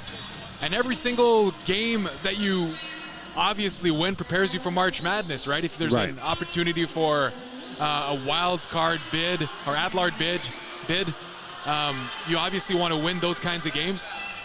And this is a March Madness kind of atmosphere right now. We see it. These guys are working their butts off. And I feel like these small attention to details are extremely important to make sure that you stay in the game. The margins are starting to tighten in this game right now with these two teams and how this is played out. And it might be one turnover or two that can be a costly moment for either side here. How important is it now is to protect that ball possession and not give up those unforced errors to the opponent? It's always important, but at a certain point, you got to keep playing your game, right? You're not going to modify the way that you've played and the way that you've played it during this entire game. You know, when you look at WKU side, you've got guys like Don McHenry who can make some solid shots. You've got Jackson as well, who's showed a great ability to push the ball in transition, to find his open players. And on the Bulldogs side, AB, for example, has got to keep shooting. I understand he's 3 for 9, shooting 33% from the three-point line, but he's got to keep shooting. That's one of the reasons why this team has stayed in the game, due to those threes. And one thing to look at here, again, we look at the tail of the tape right now. The advantage for the most part, second chance points, points in the paint, and bench points has been WKU, but yet, well, it's only a 2-point lead. 2-point lead, but like we mentioned before, you've got these 3 points. 3 points converted from UNC Asheville, 7 for 21, whereas Western Kentucky's 2 for 4. They're not a team that shoots a lot of threes. They only made 2 threes as well last game against Canisius. So we're not expecting them to make those shots, but they're going to normally make some points in transition, fast break. They only have 4 tonight, but we talked about the reasons as to why that might be the case. And then once that's done, you set your offense up. You got to make those points in the paint, and they're taking advantage of their size. 44-24 advantage in the paint for WKU. So WKU have made 26% of the threes coming into this event. They make 6 per game. They went 0 of 21 in a 10-point loss to Wichita State earlier this season. And Coach Lutz mentioned this to us on Friday. And it could be the three-point shot that either gives them the W or perhaps gives them a loss in this situation right now. South of 8, Will Archambault, Mo Carr on this Sunday afternoon. We have 2 more games left. This is the first course of your Sunday feast of games.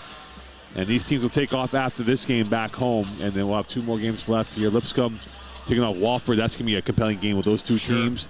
And then we have the other one, Canisius, taking on Bowling Green, which I think it might be first one to 100 wins. Out to the over on that one, if I were you. Very exciting game, for sure.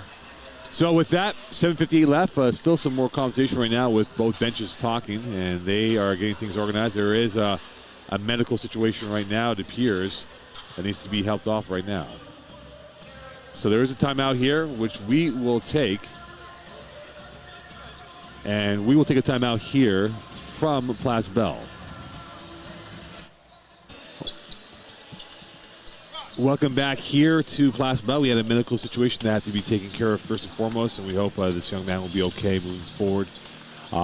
Because of the delay, it created a bit of a stoppage of play here. Well, so let's talk about it now. You have this long layover, and now they get back into it. How important is that first couple minutes for them to get more comfortable again? Yeah, it's one thing that you got to consider. It's just like starting a brand new game, and the good thing is that it's only a 2-point game right now. So these guys are, pretty much coming back at almost a nothing to nothing start of the game. From what I see, is you got to focus on finishing the game. You got 8 minutes left. Yeah. Okay. You got to make sure that you continue playing the way that you were supposed to play. You follow the game strategy. Obviously, that little cool down is going to be tough for some of the older guys, I guess. Right. And some guys that might be more injury prone. But now you just got to focus on what the mission is. The mission is to finish the game in force. And now, who can finish off this game? A 1-point separation between WKU and UNC Asheville. And this will be WKU ball with 14 left on the shot clock, 7:42 left on the big clock. Jackson, the inbounder on the end line. Marshall Jr. Watch closely. McHenry from the center arc. AB on him. Eyeball to eyeball. Going to the right. Denied by AB. Recovered by the Bulldogs. Great defense by AB. Kept his arms up. Didn't foul. And ended up contesting the shot really well. He deleted that pass. And a chance now for the Bulldogs to get themselves the lead. We are at parity at 59 apiece. Stephanie. McMullen. Facing up against Howard. Back over. Banks kick out for the lead. And that does not connect. Marshall Jr. with the recovery. And now he's on a 1v1 against AB. Too strong. And Battle is hit in the face, unfortunately. Jamon Doc Battle. And with 7:01 left, this has now become a real tight game as Pember about to come back in. So we just saw the replay. Looked like Battle got hit hard in the face. Still on the ground right there as we've got medical trainer showing up next to him. And Coach Morel as well out there. And Drew Pember about to come back in. And you can see Drew Pember, what he's brought out, he's had silky smooth players so far today in this matchup that he's had against WKU. Pember is 2 of 9 from the field, 7 points, 3 personal fouls, 2 offensive rebounds. And you wonder now, will he go the distance or will they manage his minutes kind of going to pitch count with about 7:01 left? Well, it really depends on the flow of the game right now. So if we've got a lot of stops, we might have a lot of substitutions in and out. But like you mentioned, he got injured a little bit earlier, actually a couple of days ago. So he's got to make sure not to aggravate the injury. And the coaching staff is well aware of that. And now we have a bigger concern now for Jamon Battle, as both training staffs are out there and they required more assistance from the medical team here at Place Bell. So there will be another delay in this game here with 7:01 left in this ball game. So we'll take a quick break here. We'll come back and hopefully have a better conclusion to what has happened in the last few minutes of play off the court and on the court right now. We'll be back here from Place Bell.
I'll go back in, I guess.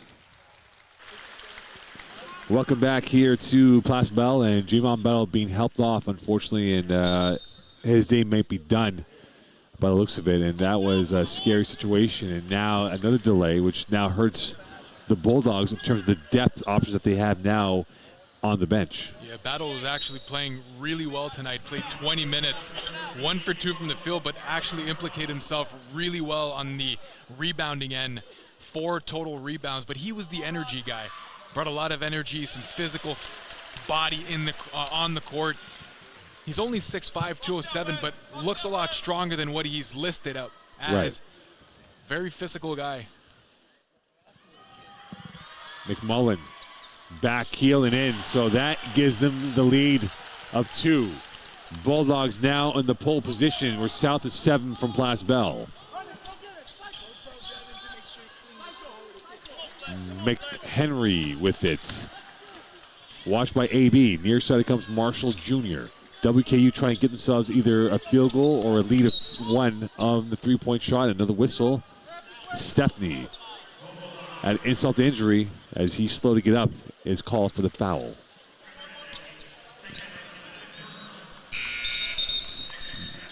And Burgess will come in. And so Coach Morel will have to figure things out. Stephanie will go off. So media timeout here. Is that the call? The referees are still media timeout here indeed. So 6:44 left. And they'll keep it in play. So they'll wait for the media timeout. Jackson inbounder on the side out in front of Coach Lutz. A lineup of 8. And here's McHenry. AB on him. Going to the near side. And now back out to the center arc. Howard, Jackson. Watch now closely. Jackson. High off the arc and in the window. And we are now up again. Jackson with the great work to get in the middle of the key. Taking a difficult shot over the defender. Slowed down just to take that 1-footer. Ended up making that 2-pointer. Pember to the left. Open shot for Banks around Allen. Jumper off balance, and he got a foul out of it as he used his ballet legs on that matchup. Yeah, I actually like what Banks did here. He felt the slap on the forearm, heard the whistle, and shot the shot afterwards, which gives him 2 free throws in that possession. So Banks at the line.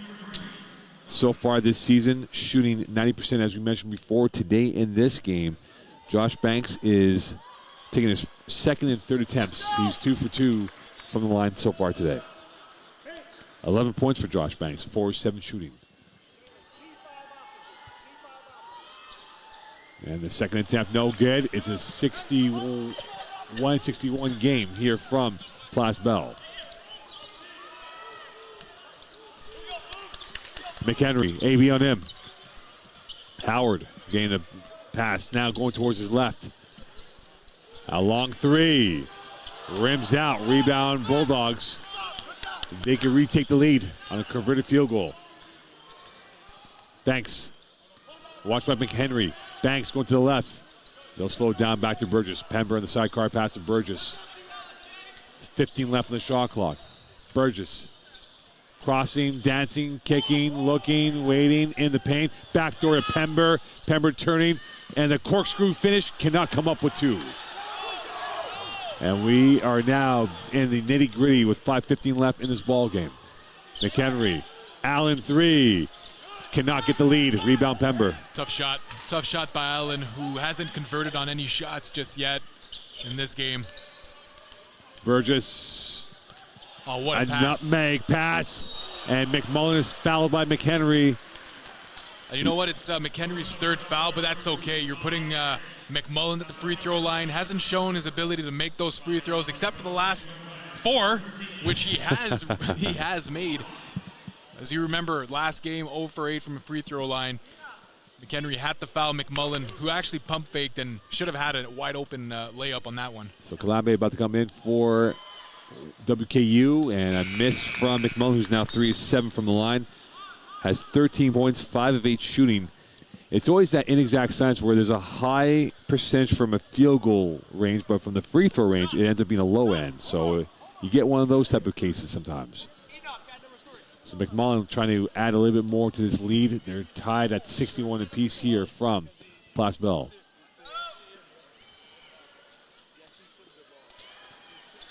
And that is converted, and the Bulldogs are up 1. We are inside 5. The thick and fast time now has begun for this game. The witching hour is upon us. Who can come up with the big game at the end? Jackson. So we've got the double screen right here. And Jackson evades. Still with the Jackson. Find it over to Marshall Jr. And Pember might have altered that shot. Yeah, and you know what? Howard did a very good job sealing the way for Marshall, but Pember ended up getting out of the seal and contesting a tough shot. And on the other end, Pember actually makes that 2-pointer off 1 foot. He started the play. He finishes the play. 64-61 lead for the Bulldogs. For the tie. Front rim, rebound at AB. And the Bulldogs can now extend their lead of 3. Burgess with 4 to go in this matchup. Pember now making his way down low around McHenry.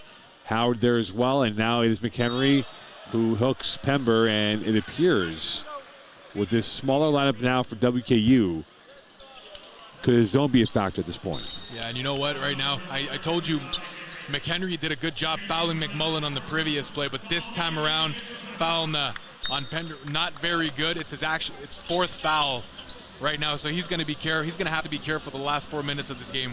Yeah, which does no favors at all for WKU in terms of the foul numbers right now for the personal fouls. But how does they approach now if you are the Bulldogs? You attack McHenry, who's now at the borderline of being on his 5th foul. I don't think you're going to focus just on attacking McHenry. I think you just got to keep running the offense the way that they've been running them and the way that they got back into the game. So a couple pick and rolls, maybe with Pender, maybe getting pick and pop, roll, attack to the key, get some eye contact between some of the guys, because you've seen a lot of eye contact cuts, back cuts between the playmakers and the wings. So that's the kind of thing we've got to do if we're the Bulldogs. Looking at these stats right now, the Bulldogs shooting 22 of 49 from the field for about 44%. The Hilltoppers 25 of 47 for 60%, or overall 53%, I beg your pardon. And in terms of the rebounding numbers, they've got it almost even now, 29-23 lead for the Hilltoppers. But I look at that number right now is free throw shooting. 6 missed free throws for the Bulldogs, only 1 for the Hilltoppers in this game, and that might come down to that moment of glory from the free throw line. You know, it's all about the little details.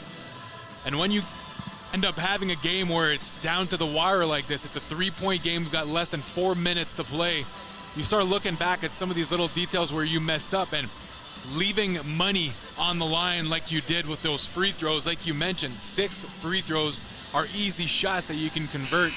So if you're UNC Asheville right now, yes, you've got a 3-point game, but it could have been a 9-point game if you had made those free throws. Right. And now we'll see who can have the legs for the final laps of this game in the final 4 minutes of this matchup. Will Archambault, Mo Khan on this call from Place Bell. It is game 1 of 2. We had a delay, a medical situation earlier in the second half. And then we had the injury, of course, unfortunately, that came up for Jamon Battle. And that is a big loss for the Bulldogs because he has definitely been excellent for this Bulldog team the last few days.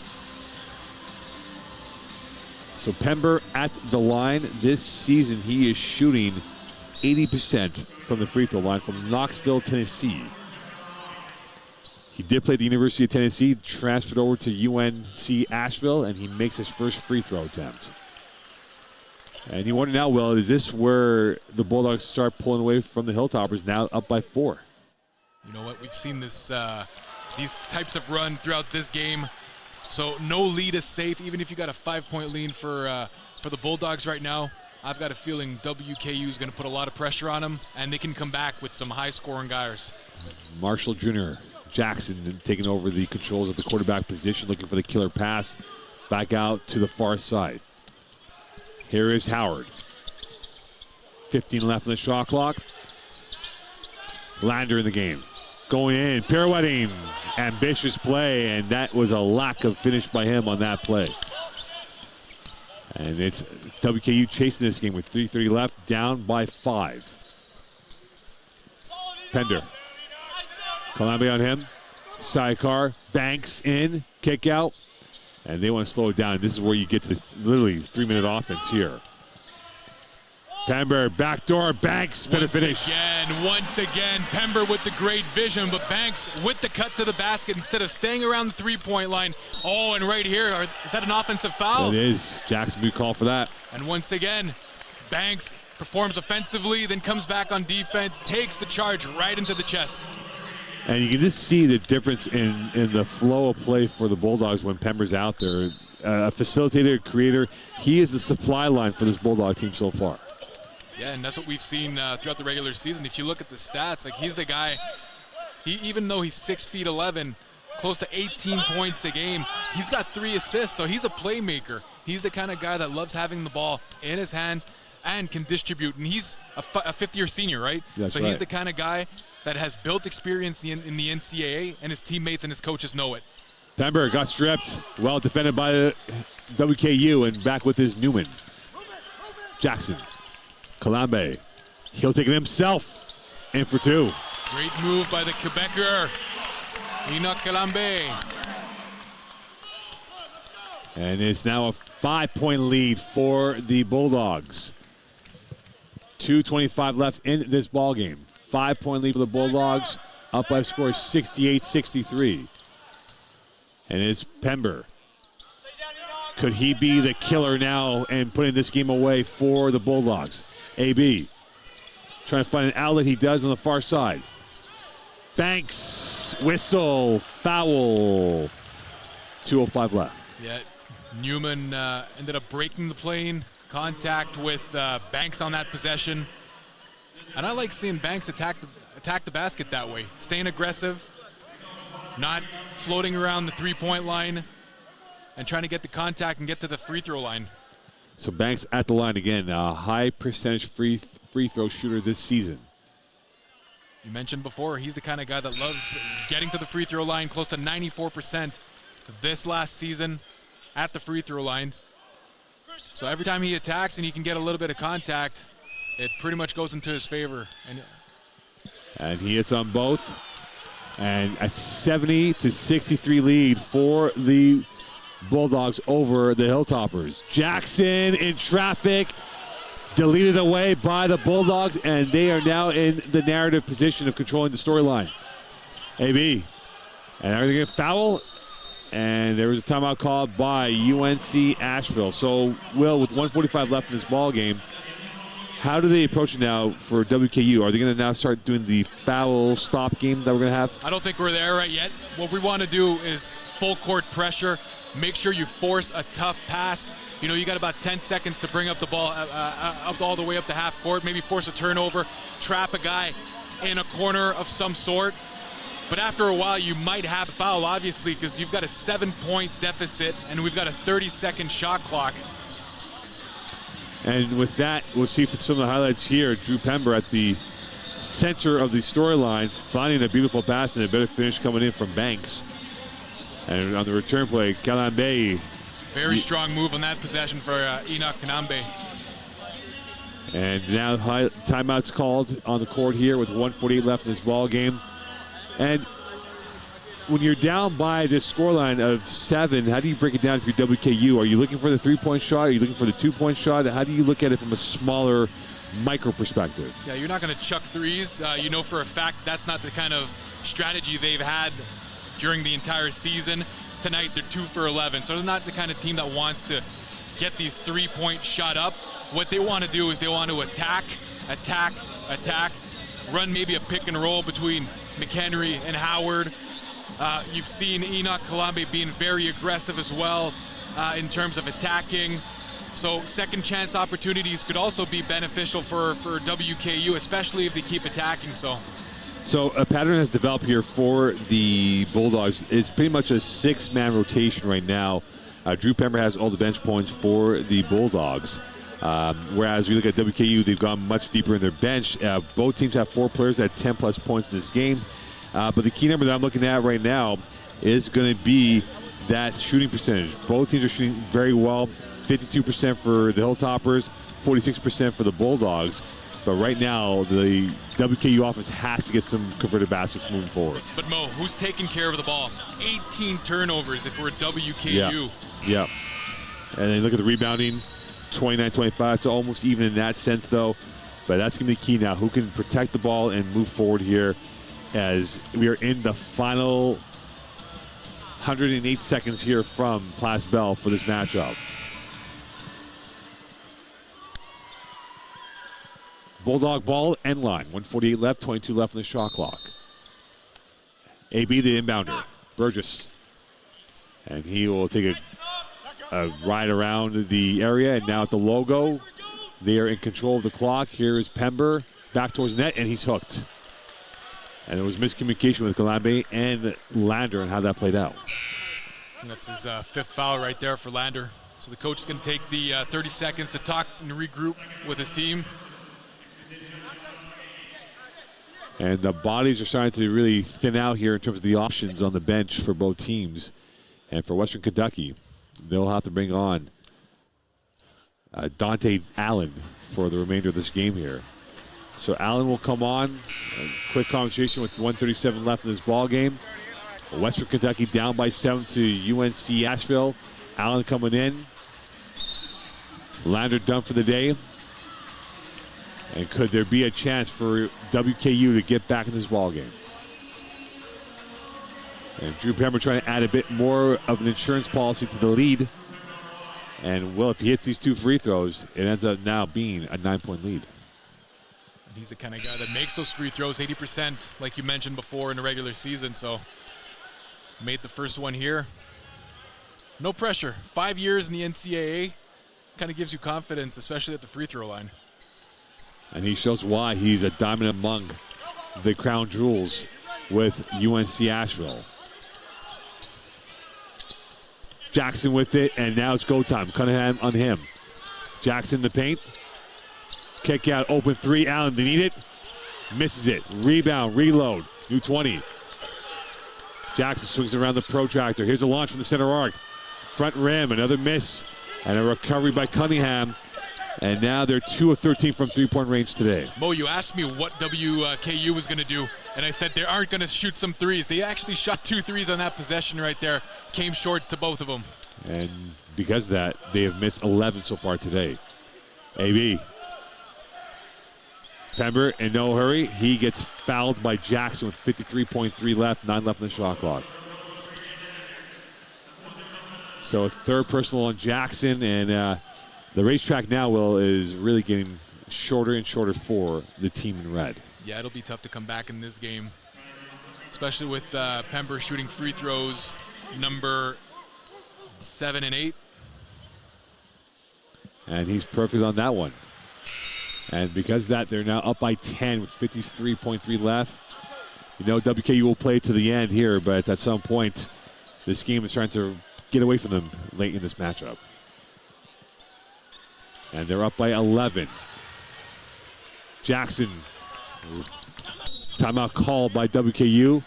And Coach Lutz wants to talk about this as Western Kentucky, the Hilltoppers, are on the ropes and about to take a blow to the jaw from UNC Asheville. And now with this being an 11-point lead, well, how do they look at it now with 48 seconds left? Got to go down one possession at a time, and obviously you want to get a quick shot and not use the time left. You got 48 seconds, so you don't want to waste any second in there. You got to attack as soon as possible to get to the basket. You know, normally teams are going to chuck threes, but I'm not very confident in their ability to make some threes right now since the beginning of this game. So hopefully they can get to the middle of the key, get an easy layup, maybe a putback layup or something similar to that. Well, they had to figure it out, right? Plan A is out the window, or on to Plan B, if not Plan C, to try and get this game back in contention.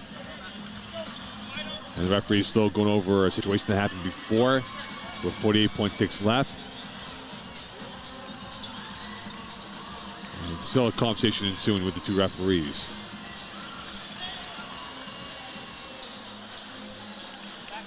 And in fact, they're going to look at it again. So they want one more crack at this replay here.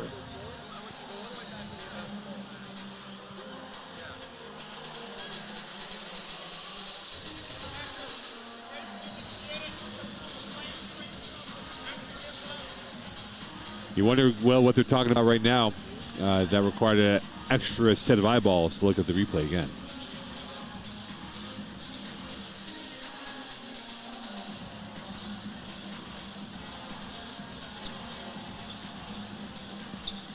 So with that, 48.6 left in this game. 50 seconds left. So it was a time clock issue that they wanted to get corrected here. So 50.1 left in this.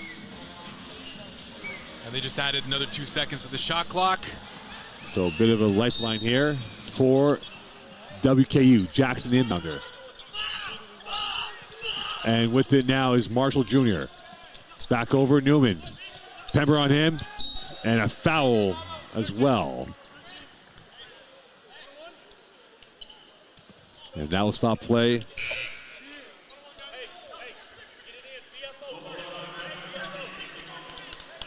WKU is doing an offense-defense strategy, switching Allen with Kalambe. Allen can typically bring the offense and has the ability to hit those threes. And Kalambe is one of the solid defenders on that WKU team. So Faye at the line, 44.8 left. And he's good on the first part of the free throw attempt. 44.8 left in this ball game, and is now a 74-64 lead for the Bulldogs. And is this where we see the pressure attack come about here for WKU, Will? We do. 9-point lead. So now it's got to be full court pressure right there, Mo. And at what point will you foul? Like, is it a couple seconds in, or do you let the pressure? No, it's going to have to be relatively quickly. Pember tripped up. They break it. Foul's going to have to be around here. Killing off more seconds here. They're playing keep away. And Pember is going to split through. No foul yet. No foul. I guess they killed off 13 seconds off of that clock. It's kind of surprising. They had the opportunity to foul a little bit earlier, and they just wasted about 13 seconds, like you mentioned. And with that, the leash gets shorter, and AB at the line. And you talk about Fletcher AB, 100% from the free throw line this season. It's not the kind of guy you want at the free throw line at the end of the game, like if you're WKU. And you see why. He's one of the best out there from Morganton, North Carolina. Allen comes in for Kalambe. 31 seconds left in this ball game. 10-point lead to add more gloss to the 10-point lead for the Bulldogs. They were down. They came up with a couple of body blows, and now they're up by 11. And you can see UNC Asheville, no hurry at all. They don't want to press, and they want the clock to be evaporating on them. And underway we go. Jackson, an illegal pick. Cunningham took the blow from Fay, and that might be it, Will. Yeah, and you know what? Fay didn't give any room for Cunningham to go around the screen. Got hit real hard. And you got to give credit to Cunningham for playing solid defense from the get-go. And they are good. They're going to relent now. And this might be the last roll here for WKU to try to stop the play. Yeah, it's going to be their last opportunity right there. You got 2 free throws coming up for Burgess. If he misses both of them, then I've got a feeling Western Kentucky is going to keep going at it, but then afterwards they might raise the white flag. They indeed are on that course right now. The era of resignation, and Burgess misses the free throw. There's 17 of 24 so far today.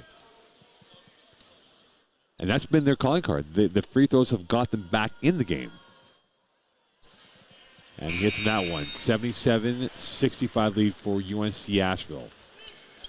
Final thoughts on this team, Will, and how they played out. WKU and UNC Asheville. So you've got 2 teams that used runs to either get a little bit of a lead but also come back in the game, while you got Marshall with the huge dunk. And I like the way Pember came back in the second half. And that is given away. Marshall Jr. saving it back out to Allen. Hey, why not keep and have a little bit more excitement until the last seconds of this game? 13.2 left. And they might have to do a review, perhaps, or can call a timeout now. Why not? Why not? So 13.2 left in this game. And down to their last rolls here of dice play. And we look at these teams here, long view, long-term approach for these 2 teams. I think both will be players, obviously, in their conferences and maybe being part of the March Madness in the middle of spring. They're 2 solid teams, right? Mid-major teams, teams with vast experience as well. Like I mentioned before, you've got several seniors on both teams, and they've demonstrated the ability to execute during the game. Right. Obviously, you take away those turnovers. I understand sometimes turnovers can happen, but when you've got guys like McMullen, you've got Pember, you've got Banks as well, AB who can make some shots, the Bulldogs should have a good season. And Western Kentucky showed us that they had the dog in them as well. They were playing well for the entire game. So hopefully that'll transition for the next few games they have this season.